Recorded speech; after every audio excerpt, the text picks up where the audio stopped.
আপনি কি জানেন এই মুহূর্তে চীন এমন কিছু তৈরি করছে যা পুরো পৃথিবীর ক্ষমতার ভারসাম্য বদলে দিতে পারে? হ্যাঁ, আমি বলছি চীনের কথা, যেখানে গাড়ি নিজে নিজে চলে, রোবট অপারেশন করে, ড্রোন 15 মিনিটে খাবার পৌঁছে দেয়, আর ট্রেন মাটিতে না ছুঁয়ে 600 কিলোমিটার গতিতে ছুটে চলে। এটা কোনো সিনেমা নয়, এটা কোনো ভবিষ্যতের কল্পনা নয়, এটা এখনই ঘটছে চীনে। আর সবচেয়ে অবাক করার বিষয় হলো, পৃথিবীর অনেক দেশ যখন এখনও ভাবছে এআইটি নিরাপদ, চীন তখন এআই দিয়ে শহর চালাচ্ছে, হাসপাতাল চালাচ্ছে, এমনকি রোবট বাহিনী তৈরি করছে। আজকের ভিডিওতে আপনি দেখবেন চীনের নাচতে পারা সুপারকার, পানিতে ভাসা এসইউভি, মানুষের মতো কথা বলা অ্যান্ড্রয়েড রোবট এবং এমন প্রযুক্তি যা দেখে আপনার গায়ে কাঁটা দেবে। ভিডিওটি শেষ পর্যন্ত দেখুন, কারণ শেষে আপনি নিজেই বুঝবেন ভবিষ্যৎ কোথায় তৈরি হচ্ছে আর কে সেই ভবিষ্যতের নেতৃত্ব দিচ্ছে। ভিডিও ভালো লাগলে অবশ্যই লাইক করবেন। চলুন চীনের ভবিষ্যতের ভেতরে ঢুকে পড়ি। একটা সময় ছিল পিৎজা অর্ডার করলে 30-45 মিনিট অপেক্ষা করতে হতো। তারপরও চিন্তা থাকতো, গরম আছে তো? চীন বলেছে আর না, ড্রোনের মাধ্যমে 15 মিনিটে খাবার ডেলিভারি। কোম্পানি মেইটওয়ান ইতিমধ্যেই 3 লাখের বেশি ড্রোন ডেলিভারি সম্পন্ন করেছে। ড্রোন নির্দিষ্ট রুটে উড়ে যায়, বিশেষ বক্সে খাবার রেখে যায়। গ্রামাঞ্চলেও থামেনি তারা। JD.com এমন ড্রোন ব্যবহার করছে যা 5 থেকে 30 কেজি পর্যন্ত ওজন বহন করতে পারে। এগুলোকে বলা হচ্ছে আকাশের পিকআপ ট্রাক। এই বছর চীনে 10 কোটি নতুন গাড়িতে থাকবে রোবট ব্রেন, মানে প্রতি 3টে গাড়ির মধ্যে 2টোই নিজে নিজে চলবে। এনভিডিয়ার শক্তিশালী চিপ, 11টি HD ক্যামেরা, 12টি আল্ট্রাসনিক সেন্সর, 5টি রাডার সিস্টেম। এই গাড়িগুলো নিজে নিজে পার্ক করতে পারে, লেন পরিবর্তন করতে পারে, ট্রাফিক লাইট চিনতে পারে। BYD এর ইয়াংওয়াং U8 এমন এক এসইউভি যা 360 ডিগ্রি ঘুরতে পারে জায়গায় দাঁড়িয়েই, পাশাপাশি পার্কিং করতে পারে। প্রায় 5 ফুট পানিতে ঢুকে ভেসে থাকতে পারে 30 মিনিট।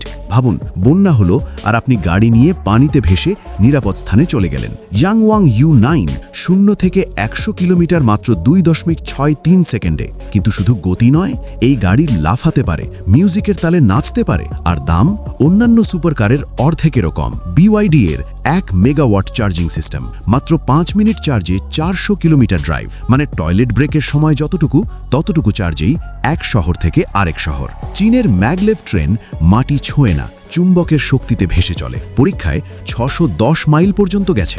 এমন ট্রেনে বেইজিং থেকে সাংহাই মাত্র 2.5 ঘন্টা। বেইজিংয়ে 6 বছর বয়স থেকেই বাধ্যতামূলক AI ক্লাস।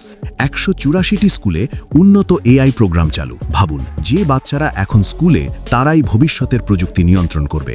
100টি স্বয়ংচালিত ট্রাক দিয়ে রাস্তা নির্মাণ, প্রতিটি 85 টন ওজন বহন করতে পারে, -40 ডিগ্রি সেলসিয়াসেও কাজ করে। রোবট রাস্তা বানাচ্ছে যেখানে ভবিষ্যতের রোবট গাড়ি চলবে। 62টি এয়ারপোর্টে ফেস রেকগনিশন, টিকিট নেই, আইডি নেই, মুখ দেখালেই সব সম্পন্ন। চীনে 20 কোটি ক্যামেরা। এই নেটওয়ার্ককে বলা হয় স্কাইনেট। উইচ্যাট, পাম পে, হাতের তালুর শিরা স্ক্যান করেই পেমেন্ট। কার্ড লাগবে না, ফোন লাগবে না, 1000-এর বেশি দোকানে চালু।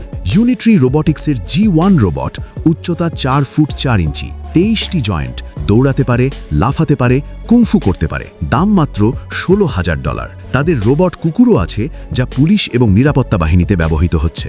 এক্স রোবটস, মানুষের মতো ত্বক, চোখ, মুখমণ্ডল, 140 রকম অভিব্যক্তি। এমনকি তারা বানিয়েছে কথা বলা robot version. Albert Einstein, Thomas Edison. AI robot রক্ত নিতে পারে মানুষের চেয়েও নিখুঁতভাবে। হাসপাতালে ওষুধ পৌঁছে দেয় রোবট। এমনকি 8000 কিলোমিটার দূর থেকে রোবটিক সার্জারি। AI হাসপাতাল, 14 রোবট ডাক্তার, 4 রোবট নার্স, একদিনে 3000 রোগী। DJI Agras T100 100 কেজি বীজ বা সার বহন করতে পারে, রাতে কাজ করতে পারে। একটা রোবট 80 থেকে 100 জন মানুষের কাজ একাই করছে। চীন শুধু একটি প্রযুক্তি বানাচ্ছে না, তারা একসাথে সব প্রযুক্তি বানাচ্ছে। গাড়ি, হাসপাতাল, কৃষি, রোবট, ট্রেন, পেমেন্ট, সবকিছু। আর গতি এত দ্রুত যে কেউ কল্পনাও করতে পারেনি। প্রশ্ন হলো, এই প্রযুক্তি কবে আপনার দেশে আসবে? আপনি কি প্রস্তুত এমন এক পৃথিবীর জন্য যেখানে ক্যামেরা সব জানে, রোবট আপনার কাজ করে, আর ভবিষ্যৎ আপনার চোখের সামনেই তৈরি হয়? কারণ মনে রাখবেন, ভবিষ্যৎ আসছে না, ভবিষ্যৎ ইতিমধ্যেই শুরু হয়ে গেছে। তো বন্ধুরা, এটাই ছিল আজকের চীনের অবিশ্বাস্য প্রযুক্তির গল্প। আপনার কি মনে হয় এই ভবিষ্যৎ ভালো নাকি ভয়ের? কমেন্টে জানাতে ভুলবেন না। ভিডিওটি ভালো লাগলে লাইক দিন, আর এমন আরও টেক আপডেট পেতে সাবস্ক্রাইব করুন আমাদের চ্যানেল টেক ভিশন। আমি বিদায় নিচ্ছি, দেখা হবে পরের ভিডিওতে। ততক্ষণ পর্যন্ত স্টে কিউরিয়াস, স্টে আপডেটেড।